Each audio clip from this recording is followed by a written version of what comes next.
সকাল হতেই সবার আগে ঘুম ভাঙে বাড়ির বড় বউয়ের। ঘুম ভরা চোখে উঠোন ঝাড়ু দিতে দিতে শুরু হয় নতুন একটা দিন।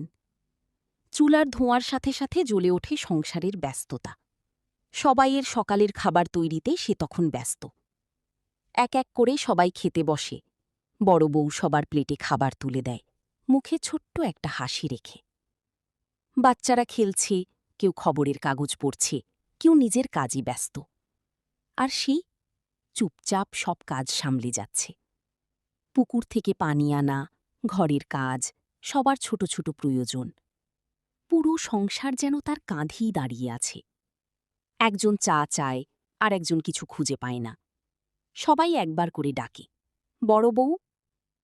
ক্লান্ত শরীরেও মুখে থাকে হাসি, কারণ সে জানে সংসারটা তারও। রাতে সবাই একসাথে খেতে বসে, কিন্তু বড় বউ তখনও সবার প্লেটে খাবার তুলে দিচ্ছে। সবাই খাওয়া শেষ করলে চুপচাপ নিজের জন্য নেয় বাকি থাকা ঠান্ডা ভাত। তারও হয়তো কিছু ইচ্ছা ছিল, কিছু ক্লান্তি ছিল, কিন্তু সবকিছুর আড়ালে লুকিয়েছিল এক নীরব ত্যাগ। সংসারের সবচেয়ে শক্ত মানুষগুলো অনেক সময় সবচেয়ে চুপচাপ থাকে।